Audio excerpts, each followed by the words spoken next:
మొన్న యువత పోరు అని చెప్పి వైఎస్ఆర్సీపీ ప్రభుత్వము పెట్టారు. ఒక చాలా పెద్ద ఎత్తున కార్యక్రమం పెట్టుకోవాలని చూసుకున్నారు, కానీ ఒక కార్యక్రమం నిర్వహించారు. దాంట్లో భాగంగా కొంతమంది నాయకులు అనవసరంగా పిచ్చి పిచ్చి మాటలు మాట్లాడుకుంటూ, మరి మొన్న ఎవరో సిద్ధార్థరెడ్డి వచ్చి మాట్లాడాడు. పాపము స్క్రిప్ట్ రాసిన వాళ్ళు ఒక రోజు ముందు స్క్రిప్ట్ ఇచ్చినట్టున్నారు, బాగా చదువుకొని వచ్చి మాట్లాడుతున్నాడు. చాలా నెలల నుంచి పాపం ఆయనకు యూట్యూబ్లలో, ఫేస్బుక్లలో, సోషల్ మీడియాలలో షేర్స్, లైకులు రాక మళ్ళీ ఇప్పుడు వచ్చి నోటికి వచ్చిన మాటలు సీఎం గారిని, పవన్ కళ్యాణ్ గారిని, లోకేష్ అన్నను అందరినీ మాట్లాడడం అనేది నేను ఖండిస్తున్నాను. ఈరోజు ఆ రోజు అన్నాడు కార్యకర్తల గురించి మాట్లాడుతున్నాడు. 9 నెలలుగా మరి కార్యకర్తలు నమ్ముకున్న కార్యకర్తలు చాలామంది ఉండొచ్చు అతనికి. మరి 9 నెలలుగా కార్యకర్తలని గాలికి వదిలేసినాడు. మరి కార్యకర్తల గురించి మాట్లాడే అర్హత ఇట్లాంటి రౌడీ నాయకులకు ఉందా అని నేను ప్రశ్నిస్తున్నాను. ఆనాడు ఏమన్నారు, కార్యకర్తలను అరెస్టులు చేస్తున్నారు. అరెస్టుల గురించి పాపం ఈయన మాట్లాడుతున్నాడు. నేను నిన్నాను కార్యకర్తలతో, వాళ్ళు అధికారంలో ఉన్నా కూడా, వైసీపీ అధికారంలో ఉన్నా కూడా నేను నిన్నాను, నా కార్యకర్తల వెంట నేను పోరాడినాను. వాళ్ళపైన కేసులు పెట్టినా, వాళ్ళపైన ఎన్ని దౌర్జన్యాలు చేసినా నేను నిన్నాను. అట్లా నేనే కాదు, కార్యకర్తను కాపాడుకున్నారు అధికారంలో లేకపోయినా అంటే అది కేవలము Telugu Desam party, Janasena, BJP party ముగ్గురు కూడా కాపాడుకున్నారు తప్ప వీళ్ళు కాదు. గెలవంగానే, మేము అధికారంలోకి రాగానే భయపడి పారిపోయే వాళ్ళు ఈరోజు కార్యకర్తల గురించి మాట్లాడుతున్నారు. మరి ఆనాడు నా పైన కేసులు వేసినప్పుడు లేదా, అక్క అని కూడా లేకుండా ఆ రోజు లోకల్ బాడీ ఎలక్షన్స్లో మేము గెలుస్తామని చెప్పి మా నాయకులను, తర్వాత సర్పంచ్ క్యాండిడేట్ని అందరినీ కిడ్నాప్ చేసి అనవసరంగా తప్పుడు కేసులు నా పైన పెట్టినప్పుడు కేసుల గురించి మరి మీరు మాట్లాడుతుంటే చాలా గమ్మత్తుగా ఉంది. ఎప్పుడైనా ఆలోచన చేయండి. ఏదో అంటున్నాడు ఫుల్ అని, ఏదో ఫుల్ బాటిల్ అని అలవాటైనట్టుంది వాడికి, ఫుల్ అని ఏదో డైలాగులు వేస్తున్నాడు. మరి ఎవరు మాట్లాడుతున్నారు దీని గురించి? మళ్ళా అంటారు, అందరూ జగన్ గారు మళ్ళీ రావాలి అని అనుకుంటున్నారంట. ఎవరు అనుకుంటున్నారు నాయన జగన్ గారు మళ్ళీ రావాలని? అసలు మీరు నియోజకవర్గాల్లో ఉంటే కదా జగన్మోహన్ రెడ్డి మళ్ళా రావాలా వద్దా అని అనడానికి. దేనికి రావాలనుకుంటున్నారు? డ్రగ్స్ ఫుల్గా అంతా మొత్తము ఎక్కడ పడితే అక్కడ విచ్చలవిడిగా అమ్ముతూ ఉంటే దానికోసమా? కల్తీ మద్యము అమ్ముకుంటే లివర్లు చెడిపోయి అది ఎంతోమంది ప్రాణాలు పోతుంటే దానికోసమా మీరు కావాలనుకుంటున్నారు? లేదంటే యువత పాపం 10th క్లాసు, ఇంటర్మీడియట్ పూర్తయిన యువతకు ఏదో ఇస్తాము, 5,000 జాబులు ఇస్తామని వాలంటీర్ జాబులు ఇచ్చి వాళ్ళ బ్రతుకు, వాళ్ళ భవిష్యత్తుని నాశనం చేసినందుక మళ్ళీ జగన్ గారు కావాలా వీళ్ళకు? లేదంటే రాజధాని కూడా ఏమీ చేయలేకపోయినారు. ఒక రాజధాని లేదు 5 సంవత్సరాల్లో. మళ్ళీ పోలవరం ప్రాజెక్టు గురించి మాట్లాడతారు. అసలు అవగాహన ఉందా? చదువుకున్న వాళ్ళు, చదువుకోని వాళ్ళు కూడా ఈరోజు ఇన్ని పెద్ద మాటలు మాట్లాడుతుంటే నిజంగా ఆశ్చర్యంగా ఉంది. ఎప్పుడైనా గుర్తుపెట్టుకోండి, పెద్దవాళ్లకు మర్యాద ఇవ్వడం నేర్చుకోవాలా. అంతేగాని మర్యాద లేకుండా ఒక సీఎంని, డిప్యూటీ సీఎంని, ఎడ్యుకేషన్ మినిస్టర్ని మాట్లాడితే మాత్రము నేను ఊరుకునేది లేదు. మీరు ఏమన్నా అనుకోండి, మాకు చేసిన అన్యాయం గురించి మర్చిపోయినట్టున్నాడు మహానుభావుడు. మళ్ళీ ఏందో కొండను బద్దలు కొట్టి ఎలకను పట్టినట్టు అంట. మీరు చేసిన అవినీతి కొండలేమి బద్దలు కొట్టాల్సిన అవసరం లేదు. మీలాంటి ఎలకలను పట్టాలంటే కొండలు అవసరం లేదు నాయన. మా లాంటి సీఎం గారు ఉంటే అన్యాయం ఎక్కడైతే జరిగిందో అక్కడ వాళ్ళను ఖచ్చితంగా శిక్షిస్తారు. వాళ్ళకి ఇంకోసారి జరగకుండా మేము వెంట ఉంటామని నేను ఈరోజు తెలియజేస్తున్నాను.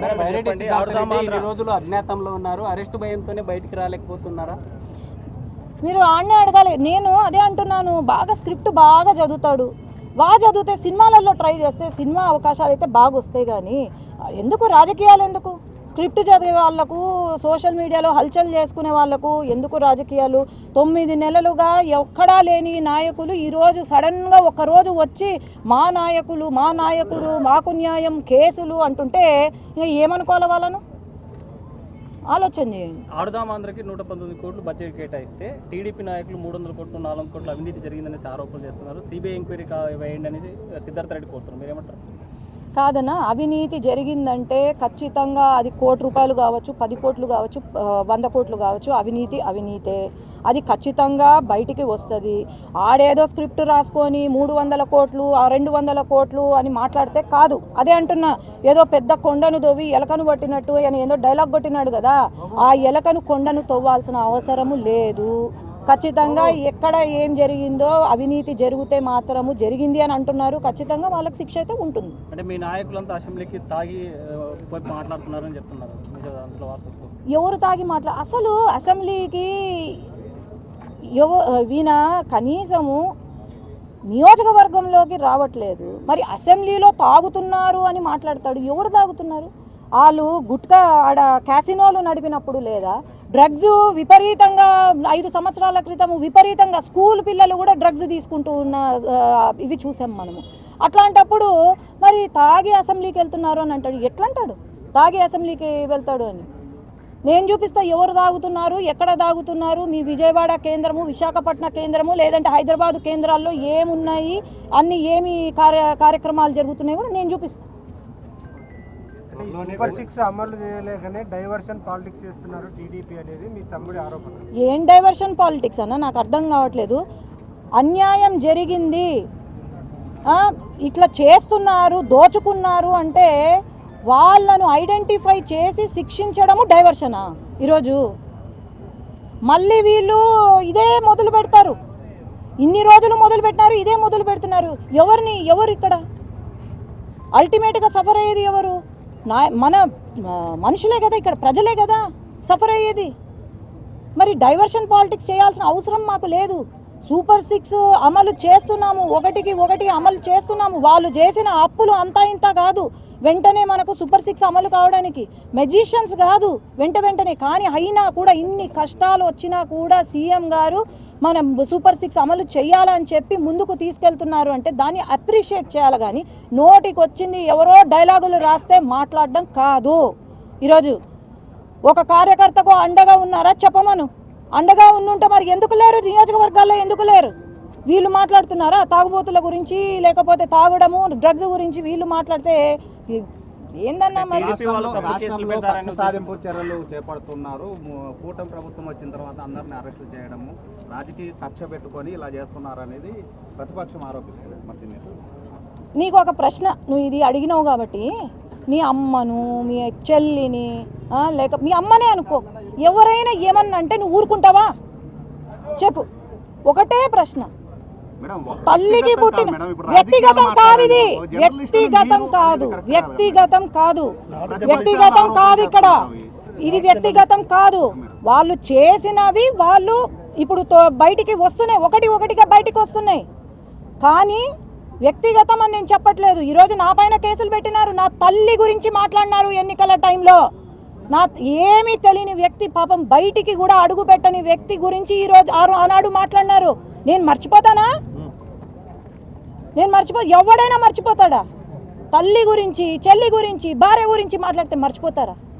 ఆయన అక్కడ జగన్మోహన్ రెడ్డి అనను, జగన్ గారు అక్కడ ఆయన తల్లి లేకపోతే చెల్లిని అంటున్నాడు. ఈడ కూడా అదే. ఆయన ఎట్లున్నారో ఇక్కడ నాయకులు కూడా అదే చేస్తున్నారు. విలువలు లేవు, మహిళల పైన విలువ, అసలు రెస్పెక్ట్ లేదు వీళ్ళకు. ఇది వ్యక్తిగతం కాదు. వాళ్ళు చేసిన పాపాలు వాళ్ళే, ఏమైతే వాళ్ళు చేశారో అది బయటికి వస్తుంది. స్కామ్స్ ద్వారా బయటకు వస్తున్నాయి. అట్లాంటి వాళ్ళు నేను ఎందుకు చెప్తున్నానంటే, మహిళల పైన గౌరవం లేని వాళ్ళు ఖచ్చితంగా ఇట్లాంటి పనులు చేస్తారు. అర్థమైందా? ఇట్లాంటి పనులు చేస్తారు కాబట్టే వాళ్ళు బయటికి పడుతున్నారు. అర్థమైందా? రమ్మను, నేను సిద్ధంగా ఉన్నా. తమ్ముడు అనద్దయ్యా, నేను అదే చెప్తున్నాను. బైరెడ్డి వంశాన్ని కాపాడిందంటే ఈరోజు బైరెడ్డి శబరి, బైరెడ్డి సిద్ధార్థ కాదు. వాడికి ఎక్కడి నుంచి వచ్చిందండి బైరెడ్డి పేరు? బైరెడ్డి రాజశేఖర్ రెడ్డి ద్వారా పేరు తెచ్చుకున్నాడు.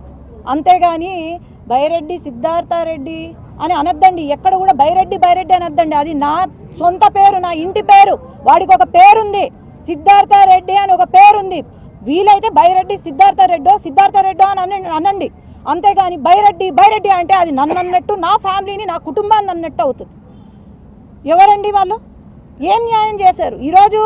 ఏం మంచి చేసినారు చెప్పండి, ఒక్క మంచి పని చూపించండి నాకు.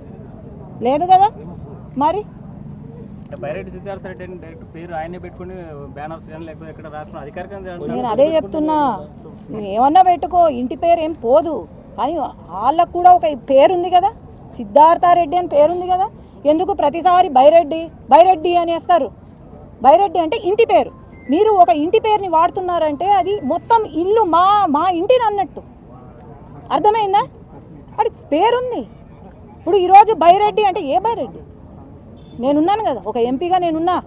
Byreddy Shabari is MP of Nandyal. whom are you targeting if you say Byreddy in the media? అది